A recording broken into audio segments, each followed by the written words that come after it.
All right, y'all, welcome back to what's probably going to be hands down the hardest video that I've had to make in my years of keeping tarantulas. The subject matter in this video is not going to be good news, it's not going to be pleasant. The only good thing I hope can come from it is maybe somebody kind of learn something from this video and maybe prevent the situation that I have going on currently here. But before we address the situation, let me just do a little bit of backstory. Some of you who have been with me for quite a while may recognize this tarantula hunkered down in the corner over here. And you know who that is. Those of you who are pretty new, let me introduce to you my recently matured female Harpactira pulchripes, Phoebe. That's her name, Phoebe, the golden blue leg baboon. She was my second tarantula. I I bought her about 6 months after I bought my GBB. She was my second tarantula. She was my first old world. She was my first female, and she was the first molt that I successfully sexed myself.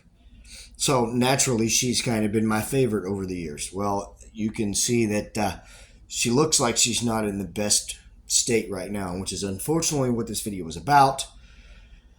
And hopefully, by covering some of the things that I have observed over the past few weeks, maybe this will help another keeper from avoiding this situation here. About a month ago, I went to do maintenance and I noticed her hovering over her water dish, which wasn't normal. And I thought, well, that's weird, but I thought maybe she's thirsty. So I gave her some water, went back the next week. Again, not very far from the water dish, and her legs were kind of drawn in. Not quite like they are now, but kind of drawn in. And I thought, well, that just looks weird. And she just wasn't herself because she's usually all over her enclosure. She was just kind of staying in one spot. And I thought, maybe she's dehydrated, so I filled her water dish again. The third week came around, I walked in there, and she was in an actual death curl, which is very similar to what's going on here right now, where when they die, their legs curl up underneath them, and it scared the crap out of me. I honestly thought she was dead until I went in and started spraying water into the water dish, and she moved. And I was like, oh, thank God she's not dead. But her movements just weren't right to me. Not like usual. It's like she had trouble moving. Now, there is a syndrome called DKS in the tarantula hobby. Nobody knows what really causes it, but it's more of a neurological or whatever kind of thing. It affects the movements of their legs, where their movements are herky jerky, like I don't know, like a DVD skipping or something, and it's usually fatal. And that's the first thing that I thought. But I noticed when she was able to move that her movements were smooth. They weren't herky jerky. It was just like she had trouble moving. I filled the water dish once again, and she was right there next to it, even getting down in there to get a drink. And I thought, okay, she was just dehydrated. But I also thought was because she has been in the enclosure that she was in before this one, she had been in for probably 3 years. And it was just totally webbed up. And I thought, well, was there something in the enclosure that I couldn't see that she was exposed to? So I actually went through the trouble of rehousing her in this nice new house. She seemed to do a little better the first week or so and was drinking a lot of water, but, was moving around a little bit. And she even used her little cork tunnel, and she would go face first down in there. And then earlier this week, she was over by the water dish, kind of in the position that you see her in now, and it took me several pokes with a straw to get her to move, and she just was not moving very much at all or very well. At this point, I had exhausted or thought or overthought every situation or scenario there could be, and was just out of ideas of what to do. And I had a very good friend of mine in the hobby ask me if I had been able to pick her up and look at her abdomen to see if she was possibly impacted or blocked. And that is where, for lack of a better term, and not to be graphic, but that's where basically like it's a spider constipation, but it's worse. Like their anus gets blocked with fecal matter and they're unable to poop. I have never experienced it. I know a little about it from seeing videos and stuff, but most every tarantula that I have seen that was suffering from impaction, they had a huge abdomen, right? Well, this girl obviously does not have a huge abdomen, because I thought first maybe pre-molt, just a surprise pre-molt. Since she's recently matured, maybe it was a phantom egg sac. None of that stuff. So I was actually able to pick her up today because she is in such a weakened state at this point. I can actually pick her up. I've never had the nerve to do the pinch grab that a lot of people do, and I'll demonstrate it here in a minute. Until today, and once I picked her up, it confirmed my worst fears. And sadly, she is impacted, and sadly, it's usually fatal in tarantulas. I've got one more thing I'm going to try as we go along in this video, but for right now, I'm just going to kind of demonstrate how to pick her up, and I'll kind of talk again some more about like some of the things I had observed. So basically, with a pinch grab, and this is supposed to work with most all tarantulas, you take your index finger and you go in and pin down in her water dish, maybe a little bit in the way, and you'll see she's very weakened. Get her legs out of the dish. I actually had her inside the water dish. You can see there's just a very, very shallow amount of water in there. I had her butt down in there to expose the end of her abdomen in the water, hoping it would soften up the blockage. That's what we're going to try to remove here in just a little while after I show you how to pick her up. And from that point, sadly, I'm probably going to have to think of the most humane way to put her down if I can't get this blockage fixed.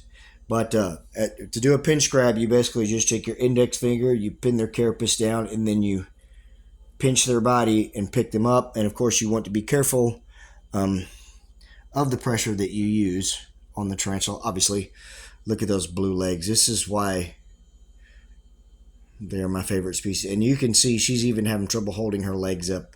Sadly, this may be the end for her, and I hate it.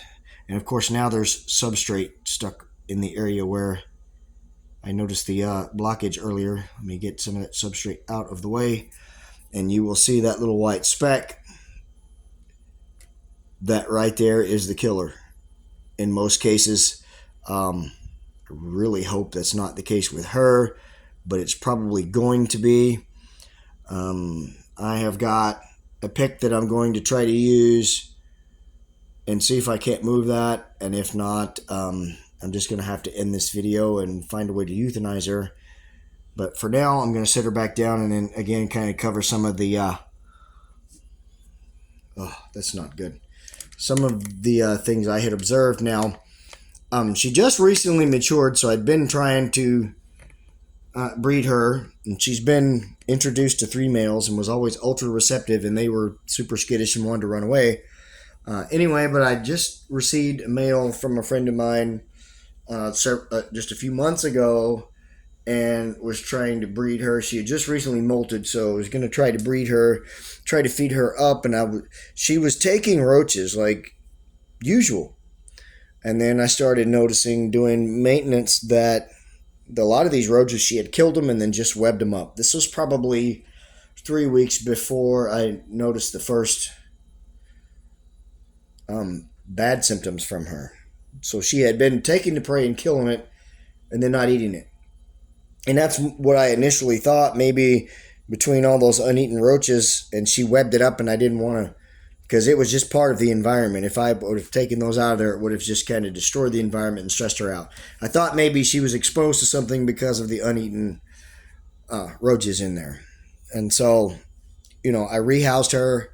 That didn't seem to do it. And then today I saw what I saw, but over the past several weeks, she has just been staying close to the water dish and not moving much, and when she does, not moving well. So as new keepers, old keepers, whatever, that's something to look out for. Like I said, I've heard about impaction. I've seen videos on it, even Tom Moran, but I honestly think it's one of those things, until you experience it, you don't really know like those warning signs to look for. So I'm just giving you, from my experience, what I've gotten. I'm going to quit talking, go get that pick, see if I can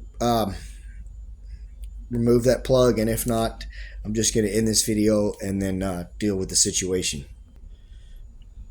Alright guys, so I've basically done like everything else I can besides the tarantula ICU, which is a no-no. And if you don't know what that is, don't worry, because you don't really need to know. It was an idea that hobbyists came up with over the past few years when tarantulas weren't doing well. It turns out it just kind of expedited the death process, but not without them having some kind of suffering, which is the part I'm going to have to deal with if this doesn't work. Is the most humane and quickest way to end her suffering. But for right now, I'm going to go ahead and get and demonstrate the pinch grab. And I have a pick that I'm going to use to try to, and I'm going to be as gentle and everything as I can. You see that little white speck, right there is what's causing all this problem. Now, typically when they get impacted, as I mentioned, their abdomens are huge. And that's why I kind of ruled it out pretty quickly at first, was because of the fact that her abdomen was not huge. Yeah, I was able to hook it there, and it gave me a lot of resistance, and she definitely did not like that. But if you've kept tarantulas for any amount of time, you know that, yeah, that's just not good. That their fecal material is, once it dries up, is very tough and durable. It's very hard to get off of glass or acrylic or whatever you've got your tarantulas in.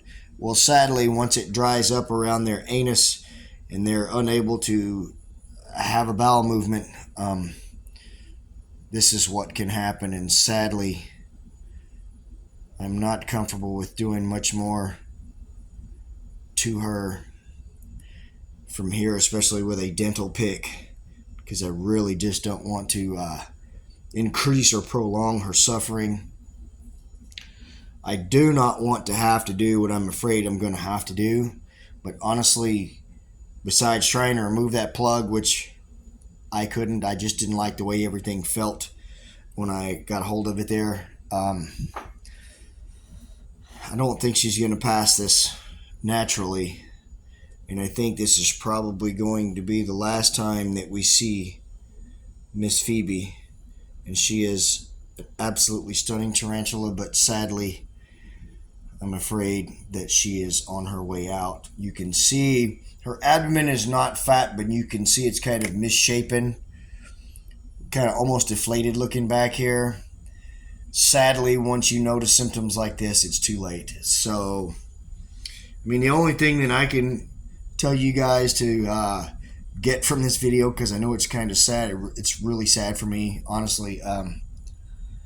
Once I end this video, is going to be the toughest part for me, because then I'm going to have to say goodbye to my absolute favorite tarantula. I've had her longer than any other tarantula. She is my favorite. I mentioned she was my first old world, my first female. I absolutely love the species. But sadly, I guess I just didn't notice the signs in time, and it happens in the hobby. And when it does, it sucks. I honestly don't know where my hobby is going to go at this point. I know that I haven't done quite as much video as I used to, and just all the time, less and less of my heart is in it, especially when something like this happens. So we'll just kind of play it by ear and see what happens with that. But I'm sorry, guys, that I didn't have a positive video for you. Really wish I could have done something for this girl, but I'm afraid that I haven't. So goodbye, Phoebe, old girl. We will miss you. Hey guys, that's all I've got in this video. Thanks for watching. Don't forget to like and comment. Keep the ugly comments to yourself. If you've got some kind of ugly comments about my keeping or anything like that, I doubt it, because I have very few people that comment anyway, and they're all usually pretty civil. But like and comment.